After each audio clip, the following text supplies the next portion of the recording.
Hello friends, मैं हूं आपका होस्ट और दोस्त अभिनव जैन। स्वागत करता हूं आपका अपने यूट्यूब चैनल ट्रू इंजीनियर्स पर, a channel for engineers by an engineer. जो लोग मेरे चैनल पर नए हैं उनसे रिक्वेस्ट है कि चैनल को सब्सक्राइब करें और साथ में बेल आइकन ज़रूर दबाएं, जिससे आने वाले सभी वीडियोस की नोटिफिकेशन आपको समय से मिलती रहे। दोस्तों, आज मैं आपके लिए लेके आया हूँ वीडियो, उसका टाइटल है डिज़ाइन ऑफ डिस्टिलेशन कॉलम।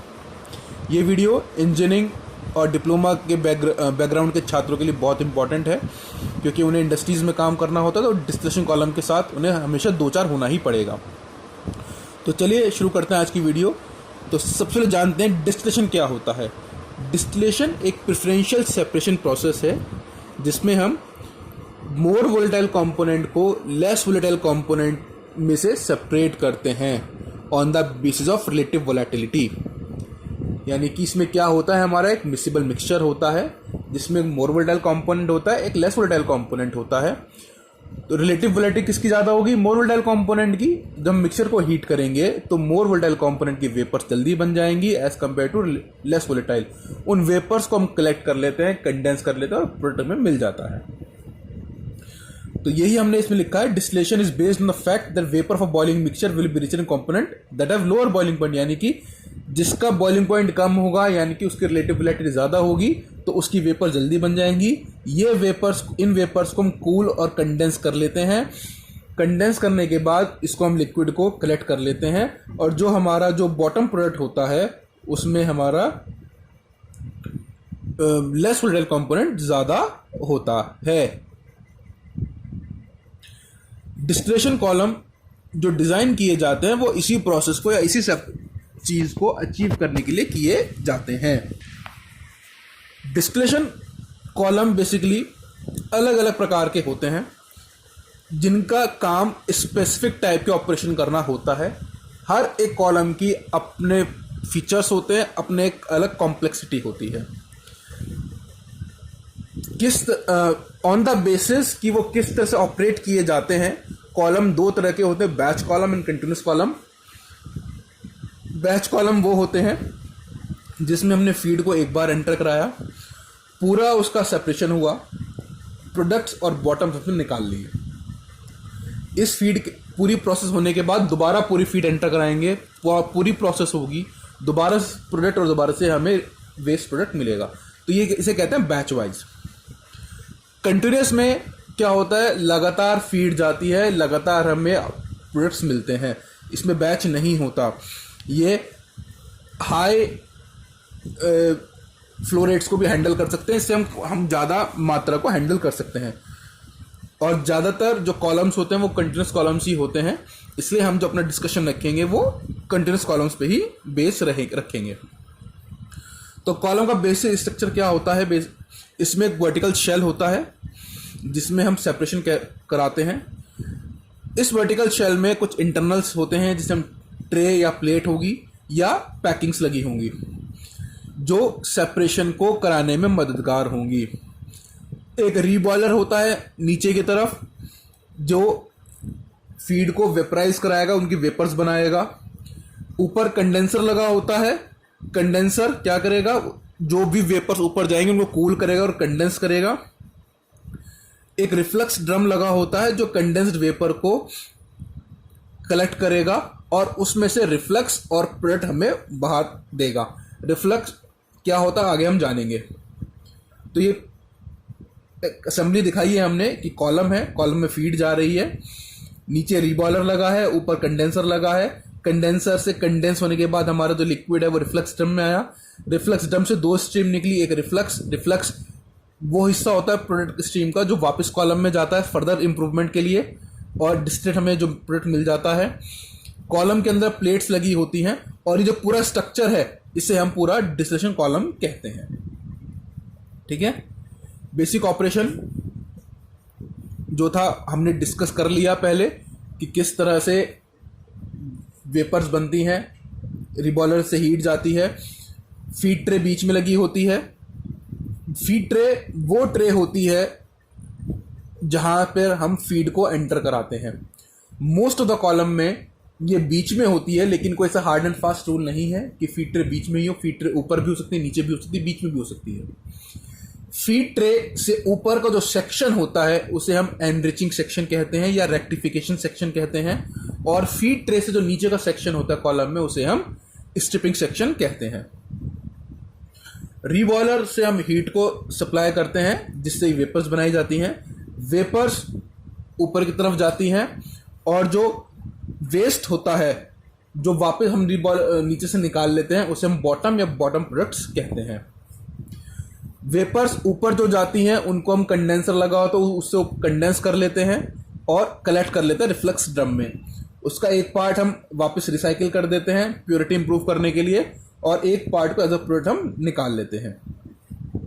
तो यानी कि डिस्टिलेशन कॉलम में इंटरनल फ्लो और एक्सटर्नल फ्लो दोनों होता है। कॉलम के अंदर इंटरनल फ्लो किसका होगा, वेपर और लिक्विड का, और एक्सटर्नल फ्लो किसका होगा, बाहर फीड का और प्रोडक्ट स्ट्रीम्स का। रिलेटिव वोलेटिलिटी क्या होती है? रिलेटिव वोलेटिलिटी के आधार पर ही हम डिस्टिलेशन कॉलम में सेपरेशन प्रोसेस करते हैं। ये क्या होता है?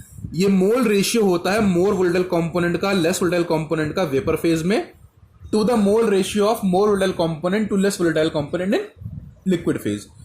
यानी कि वेपर फेज में मोर वोलेटाइल कंपोनेंट और लेस वोलेटाइल कंपोनेंट का ratio divide by ratio of more volatile component to less volatile component in liquid phase. ठीक है। जब भी हम डिस्टिलेशन कॉलम डिजाइन करेंगे तो हमें एक वेपर लिक्विड इक्विलिब्रियम डाटा यानी कि वीएलडी डाटा की जरूरत पड़ती है। अगर वो डाटा हमारे पास नहीं होता तो हम उसको खुद जनरेट करते हैं। मोल फ्रैक्शन और रिलेटिव वोलेटिलिटी पर रिलेशनशिप होती है। आप देख रहे हैं स्क्रीन पर कि वो रिलेशनशिप क्या होती है। उस रिलेशनशिप के आधार पर हम y की वैल्यू निकालते हैं। Alpha x, alpha is relative volatility, x is the mole fraction in liquid phase and y is the mole fraction in vapor phase of more volatile component. तो y is equals to alpha x upon 1 plus alpha minus 1 into x। इसमें हम क्या करते हैं, alpha की value में given होती है, इस अल्फा की वैल्यू को पुट करते हैं, x की वैल्यू को हम 0 से 1 तक 0.1 0.2 0.3 0.4 इस तरह से 1 तक हम लेके चलते हैं, और x की हर वैल्यू पर हमें y की एक वैल्यू मिल जाती है जिससे हम वीएलडी डाटा जनरेट करते हैं, जिसे हम वीएलडी डाटा कहते हैं। इस वीएलडी डाटा को ही हम यूज करते हैं प्लॉट करने में। ठीक है। जो रिलेटिव वोलेटिलिटी होती है वो वेपर प्रेशर्स का भी रेशियो होता है, vapour pressure of more volatile component to the vapour pressure of less volatile component.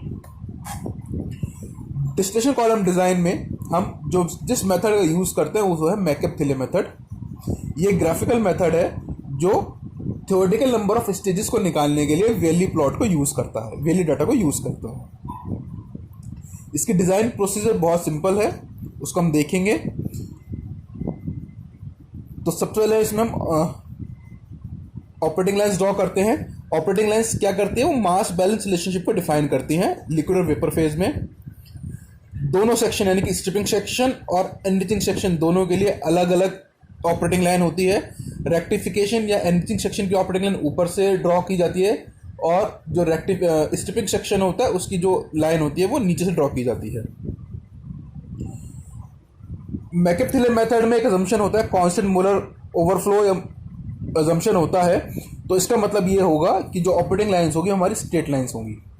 मैकअप-थिले method के अजम्पशंस और लिमिटेशंस क्या हैं? अजम्पशंस मतलब कि किन चीज़ों को मानकर हमने ये मेथड बनाया है। जो मोलर हीट है वेपराइजेशन की वो इक्वल रहेगी, कांस्टेंट मोलर फ्लो रेट रहेगा, हीट इफेक्ट्स नेग्लिजिबल रहेंगे, लिक्विड और वेपर जो ट्रे को छोड़कर जा रहे हैं और लिक्विड और वेपर जो ट्रे पर आ रहे हैं वो दोनों इक्विलिब्रियम में होंगे। लिमिटेशंस क्या है इसकी? ये इस मेथड को हम यूज़ नहीं कर सकते जब अल्फा यानी कि रिलेटिव वोलेटिलिटी 5 से ज़्यादा होगी। जब आइडियल स्टेजेस 25 से ज़्यादा आएंगे तब इस मेथड को यूज़ नहीं कर सकते, और जब रिफ्लक्स रेशियो वो 1.5 times of minimum reflux ratio का हो तब भी इस मेथड को यूज़ नहीं कर सकते। तो सबसे पहले देखते हैं फीड लाइन। हमारी फीड कहाँ से एंटर कराएंगे? फीड लाइन क्या होती है? बेसिकली फीड की जो कंडीशंस होती हैं उसको हम फीड लाइन के स्लोप से या क्यू लाइन से बताते हैं। क्यू लाइन जो दोनों सेक्शन की ऑपरेटिंग लाइंस होती हैं उनके इंटरसेक्शन में हम ड्रॉ करते हैं। तो जो y होता है वो होता है that is minus Q upon 1 minus Q x plus 1 upon 1 minus Q into x F. तो जो फीड लाइन आएगी हमारी उसकी फीड की 5 कंडीशंस होती हैं। क्यू के आधार पर। अगर क्यू हमारा 1 से ज़्यादा है तो हमारी फीड सबकूल्ड लिक्विड होगी, और क्यू अगर 1 है तो हमारी फीड सैचुरेटेड लिक्विड होगी। तो इस कंडीशन में क्या होगा कि ये जो दो कंडीशंस होती हैं, इन जब फीड हमारी प्योरली लिक्विड फॉर्म में होती है तो जो हम फीड एंटर कराते हैं वो कॉलम के टॉप या उसके पास से एंटर कराते हैं। सबकूल्ड लिक्विड होगी तो ऑलमोस्ट टॉप से एंटर कराएंगे, सैचुरेटेड लिक्विड होगी तो मिडिल और टॉप के बीच में से कहीं एंटर कराएंगे। अगर Q की वैल्यू 0 से ज़्यादा और 1 से कम है, यानी कि फीड जो है हमारी लिक्विड और वेपर का मिक्सचर है, तो जनरली हम फीड को मिडिल में से एंटर कराते हैं जब फीड हमारी मिक्सचर होती है। और जब Q की वैल्यू 0 या उससे कम होती है तो फीड हमारी वेपर फॉर्म में होती है, तो हम फीड को कॉलम के निचले हिस्से से, कॉलम के नीचे से एंटर कराते हैं। जब फीड हम की वैल्यू हमारी Q की वैल्यू लेस देन 0 होगी तो हम फीड को बॉटम से एंटर कराएंगे, और जब बराबर इक्वल टू 0 होगी तो सेंटर और बॉटम के कहीं बीच में से एंटर कराएंगे। तो फीड की 5 कंडीशंस हैं, उसी के हिसाब से हमारी फीड ट्रे लोकेट की जाती है। अब आते हैं ऑपरेटिंग लाइंस, एनरिचिंग सेक्शन और स्ट्रिपिंग सेक्शन पे। फीड ट्रे से ऊपर का जो सेक्शन होता है उसे हम एनरिचिंग सेक्शन कहते हैं। तो सबसे पहले हम क्या करते हैं,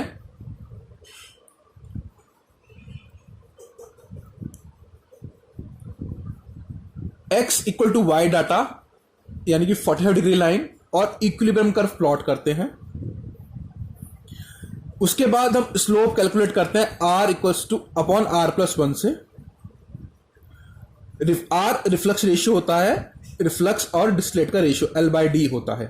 तो जो एनरिचिंग सेक्शन की जो ऑपरेटिंग इक्वेशन है वो है yn+1 equals to r upon r+1 xn plus 1 upon r+1 xd। ये इक्वेशन हमारी जो होती है ये मैच करती है y equals to mx plus c से, जिसमें m यानी स्लोप है हमारा r अपॉन r+1 और xd अपॉन r+1 वो है हमारा इंटरसेप्ट। आइए ग्राफ को देखिए। तो सबसे पहले हमने 45 डिग्री लाइन ड्रॉ करी जो x equals to y line है हमारी। इसके बाद हमने इक्विलिब्रियम डाटा कर्व ड्रॉ करा, जो आपको कर्व दिख रहा है that is x y data जो हमने जनरेट किया था, इक्विलिब्रियम कर्व हमने वो जनरेट किया। इसके बाद हमने क्या किया, हमने XD प्लॉट किया। XD से हमने एक वर्टिकल ले जाते हैं x equal to y line पर, वहां से हम स्लोप प्लॉट करते हैं r अपॉन r+1। और दूसरा तरीका ये है कि जो हमारा इंटरसेप्ट xd अपॉन r+1 उस इंटरसेप्ट को और इस लाइन जो हमारी जिस पॉइंट पर हमारी XD लाइन ने कट किया है दोनों को ज्वाइन कर दें, तो वो अपने आप हमारा स्लोप आ जाएगा r अपॉन r+1। तो ये हमारी ऑपरेटिंग लाइन हुई एनरिचिंग सेक्शन की। इसके बाद स्ट्रिपिंग सेक्शन में भी इस तरह से करना है। स्ट्रिपिंग सेक्शन का जो स्लोप होता है वो LS/VS होता है। LS is the liquid rate down the stripping section column, कि लिक्विड रेट जो नीचे जा रहा है, और VS is the vapour rate जो ऊपर जा रहा है। यहां से क्या करा हमने, बॉटम का जो हमारा कॉम्पोजिशन होता है XB उसको प्लॉट किया, XB वहां से हम वर्टिकल ले गए, और LS/VS जो स्लोप होता है वो उसने स्लोप की हमने लाइन ड्रॉ करी।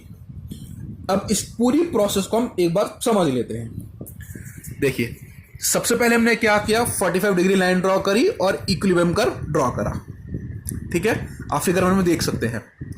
इसके बाद हमने XD, XB और XF यानी कि फीड की कंडीशन, डिस्टिलेट की कॉम्पोजिशन XD और XB, इन तीनों को प्लॉट करा। फीड लाइन हमें पता है फीड हमारी क्या है, क्यों हमें पता है, हमने वो प्लॉट कर दिया। इसके बाद हम क्या करते हैं, इसके बाद हमने R निकाल लिया, R अपॉन r+1 हमने स्लोप निकाल लिया, हमें पता है। इसके बाद हमने स्ट्रिपिंग लाइन ड्रॉ करी इक्विलिब्रियम कर्व में, किसकी, सॉरी ऑपरेटिंग लाइन ड्रॉ करी एनरिचिंग सेक्शन की। XD से R अपॉन r+1 का स्लोप लिया और उसको हमने प्लॉट कर लिया, या यहीं से XD से हमने XD अपॉन r+1 का इंटरसेप्ट लेकर के उसको y वाली लाइन पे मिला के ज्वाइन कर लिया। अब इसके बाद क्या हुआ कि जिस पॉइंट पर फीड लाइन ने और एनरिचिंग सेक्शन के ऑपरेटिंग लाइन ने एक दूसरे को कट किया है, वहीं से हम एक्स बी के साथ लाइन को ज्वाइन कर दें तो हमारी वो ऑपरेटिंग लाइन बन जाएगी किसकी, रिसीविंग सेक्शन की। वरना दूसरा तरीका होता है स्लोप निकालने, हम L S by V S, L by V का रेशियो जो होता है वो इसका स्लोप होता है, हम वहां से स्लोप निकालें। तो अब हमारे पास कुछ कर्व बन गया जिसमें हमारी ऑपरेटिंग लाइन एनरिचिंग सेक्शन की भी हो गई, ऑपरेटिंग लाइन स्ट्रिपिंग सेक्शन की भी हो गई और फीड लाइन भी हो गई। अब इसके बाद नंबर ऑफ स्टेजेस कैसे कैलकुलेट करनी है। अब हमारे पास ऑपरेटिंग लाइन हो गई, फीड लाइन हो गई हमारे पास। अब हम क्या बनाएंगे, हम कॉर्नर से ट्राइंगल्स बनाने शुरू करेंगे टॉप से। देखिए कैसे बनाया हमने। तो सबसे पहले हमने ट्राइंगल बनाया। ट्राइंगल के लिए जो आपका एक्स डी वाली लाइन ऊपर जाके मिली थी वहां से हॉरिजॉन्टल ड्रॉ करा, उसके बाद परपेंडिकुलर ड्रॉ करा, और इसी तरह से हम बनाते चले गए। कहां तक, बिल्कुल बॉटम तक, जहां जब हमारा एक्स बी जो बॉटम कॉम्पोजिशन है उसको कॉर्नर या ट्राइंगल क्रॉस करता है। इस पर्टिकुलर एग्जांपल में जो आपको स्क्रीन पे दिख रहा है, इसमें 7 थ्योरेटिकल स्टेजेस हमारी आई हैं। दोस्तों ध्यान रखिए, ये थ्योरेटिकल स्टेजेस हैं, ट्रेज नहीं है। ट्रे और स्टेज में अंतर होता है, अब हम डिस्कस करेंगे क्या अंतर होता है। तो इस पर्टिकुलर एग्जाम्पल में हमारी 7 थ्योरेटिकल स्टेजेस आ गई। उम्मीद है आपको कर्व प्लॉट करना आया होगा। अब देखिए 7 स्टेजेस आई हैं, तो इसका मतलब ये नहीं कि 7 ट्रेज होंगी। इसमें 3 कंडीशन हमारी हो सकती हैं depending on the reboiler and condenser. अगर टोटल रीबॉयलर और टोटल कंडेंसर है तो उन दोनों में कोई सेपरेशन नहीं होगा, तो हमें नंबर ऑफ ट्रेज जो होंगी वो 7 ही लगानी पड़ेंगी। अगर टोटल कंडेंसर टोटल रिबॉयलर है तो उसमें कोई सेपरेशन नहीं होता, तो उसमें क्या होगा, number of stages will be equal to number of trays, यानी कि 7 स्टेजेस आई हैं तो ट्रे भी हमें 7 ही लगानी पड़ेगी। अगर पार्शियल रिबॉयलर और टोटल कंडेंसर है तो इस केस में पार्शियल रिबॉयलर जो है वहां पर सेपरेशन होगा, तो वो एक ट्रे की या एक स्टेज की तरह काम करेगा। तो अब कॉलम के अंदर कितनी ट्रे आएंगी, एक तो आपकी रिबॉयलर ट्रे हो गई, बची कितनी 6, तो 6 ट्रे कॉलम के अंदर आपकी आएंगी, यानी कि 6 कॉलम के अंदर और एक रिबॉयलर, तो ये आपकी टोटल हो जाएंगी 7। अगर दोनों ही हमारे पार्शियल है, पार्शियल रिबॉयलर और पार्शियल कंडेंसर है, तो दोनों ही एज अ स्टेज की तरह काम करेंगे। तो वहां पर क्या होगा, ट्रे हमें कितनी चाहिएगी, कॉलम के अंदर 5 अंदर, एक रिबॉयलर और एक कंडेंसर, इस तरह से 7 हमारी आएंगी दोनों, 5 + 1 + 1। ये होते हैं आइडियल स्टेजेस या आइडियल ट्रेज। लेकिन जो एक्चुअल नंबर ऑफ ट्रेज होती हैं वो आइडियल से काफ़ी ज़्यादा होती हैं। क्यों? क्योंकि एफिशिएंसी किसी भी ट्रे की 100% नहीं होती। जो एफिशिएंसी होती है वो जनरली 0.5 to 0.7 होती है। तो जो एक्चुअल नंबर ऑफ ट्रेज होती है वो होंगी हमारी थ्योरेटिकल ट्रेज या ideal trays divide by tray efficiency. तो जब हम थ्योरेटिकल ट्रेज को ट्रे एफिशिएंसी डिवाइड कर देंगे तो हमें क्या मिलेगा, हमें मिलेंगी actual number of trays required. इसके बाद हमारा रिफ्लक्स रेशियो क्या होता है, हमारा रिफ्लक्स क्या होता है। Reflux ratio is the reflux upon product withdrawn, यानी कि L/D। L is the product का वो हिस्सा जो हमने वापस भेज दिया, L जिसे हम रिफ्लेक्स कहते हैं, और D जो हमने फाइनली प्रोडक्ट बाहर निकाला है वो हमारा D होता है। तो रिफ्लेक्स की 3 कंडीशन होती है। टोटल रिफ्लक्स, इसमें हम कोई प्रोडक्ट नहीं लेते, इसमें रिबॉयलर की ड्यूटी और कंडेंसर ड्यूटी मैक्सिमम होती है, ट्रेज की रिक्वायरमेंट मिनिमम हो जाती है, यानी कि मिनिमम नंबर ऑफ ट्रेज होगा तो इसमें की जो कॉस्ट है, फिक्स्ड कॉस्ट, वो कम हो जाएगी लेकिन ऑपरेटिंग कॉस्ट ज़्यादा हो जाएगी। एक कंडीशन होती है मिनिमम रिफ्लक्स की, ये इसका उल्टा होता है, इसमें से सारा का सारा जो फीड गई वो हम प्रोडक्ट में निकाल लेते हैं, कोई भी रिसाइकिल नहीं करते इसमें। तो इसमें रीबॉयलर की कंडेंसर की ड्यूटी मिनिमम हो जाती है लेकिन टावर की जो हाइट है वो बहुत ज़्यादा हो जाती है। तो इस कंडीशन में क्या होगा, फिक्स्ड कॉस्ट हमारी बढ़ जाती है और ऑपरेटिंग कॉस्ट मिनिमम हो जाती है। लेकिन हमारा मेन मोटिव क्या होता है, टोटल कॉस्ट को मिनिमाइज करना। तो टोटल कॉस्ट को मिनिमाइज करने के लिए हम एक ऑप्टिमम वैल्यू लेते हैं रिफ्लक्स की, जो ये 1.1 से 1.5 टाइम्स मिनिमम रिफ्लक्स रेशियो के होती है। ग्राफ से समझते हैं, जब मैक्सिमम रिफ्लक्स होता है हमारा तो जो ऑपरेटिंग लाइन होती है किसकी, एनरिचिंग सेक्शन की, वो 45 डिग्री डायगोनल से कोइंसाइड कर जाती है। ठीक है, तो नंबर ऑफ ट्रेस क्या आएंगी, वो मिनिमम आएंगी। इस कंडीशन में क्या होगा, जितना भी प्रोडक्ट हमें मिलेगा उसको हम वापस रिसाइकिल या रिफ्लक्स कर देंगे। इस कंडीशन में कोई प्रोडक्ट हमें नहीं मिलता, यानी कि फीड इसमें ज़ीरो हो जाती है। फीड इसमें क्या हो जाएगी, ज़ीरो हो जाएगी, यानी कि इसमें कंडेंसर रिबॉयलर की ड्यूटी बहुत बढ़ जाएगी, क्योंकि वो बार बार एक ही जो फीड है उसको प्रोसेस करता रहेगा। लेकिन टावर की हाइट कम हो जाएगी, फीड ट्रे जो हमारी नंबर ऑफ ट्रेज है वो कम हो जाएंगी। मिनिमम रिफ्लक्स क्या होता है, मिनिमम रिफ्लक्स में क्या होगा, जो दोनों सेक्शन है, एनरिचिंग सेक्शन और स्ट्रिपिंग सेक्शन, उन दोनों की जो ऑपरेटिंग लाइंस हैं वो हमारे इक्विलिब्रियम कर्व से जाके मीट करेंगी। इस कंडीशन में क्या होगा कि नंबर ऑफ ट्रेज मैक्सिमम आ जाएंगी, और एक्चुअल में अगर आप देखें तो नंबर ऑफ स्टेजेस क्या होंगे, वो इनफाइनाइट हो जाती हैं। ठीक है, और एक ही बार में हमें प्रोडक्ट मिल जाता है, हम रिफ्लक्स इसमें नहीं करते। इससे क्या होगा, जो फिक्स्ड कॉस्ट है वो तो बढ़ जाएगी, और लेकिन जो हमारी ऑपरेटिंग कॉस्ट है वो हमारी कम हो जाएगी। तो मिनिमम रिफ्लक्स में हमारी क्या होगा, हमारी फिक्स्ड कॉस्ट बढ़ जाएगी, ऑपरेटिंग कॉस्ट कम हो जाएगी। लेकिन जो हमारा मैक्सिमम रिफ्लक्स होगा उसमें हमारी ऑपरेटिंग कॉस्ट बहुत ज़्यादा होगी और फिक्स्ड कॉस्ट कम होगी। तो बीच में हम ऐसा पॉइंट निकालते हैं जहाँ पर हमें टोटल कॉस्ट हमारी मिनिमम हो, इसे हम कहते हैं ऑप्टिमम रिफ्लक्स RO, और ये 1.1 से 1.5 टाइम्स ऑफ मिनिमम रिफ्लक्स होता है, depending on the condition of feed या हमारी जो रिक्वायरमेंट है उसके आधार पर। दोस्तों, ये थे basics of design of distillation column. उम्मीद है आपको समझ में आया होगा।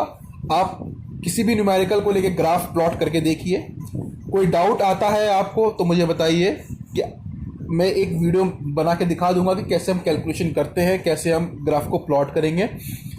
इस वीडियो में फिलहाल इतना ही। वीडियो पसंद आई हो तो लाइक करें, कमेंट करें और शेयर करें। कोई डाउट हो तो मुझे कमेंट ज़रूर करें, मैं आपके डाउट्स क्लियर करूंगा। ठीक है, और मेरे चैनल पर आप नए हैं तो चैनल को सब्सक्राइब जरूर करें, बेल आइकन जरूर दबाएं, जिससे आने वाले सभी वीडियो की नोटिफिकेशन आपको मिलते रहें। Thank you.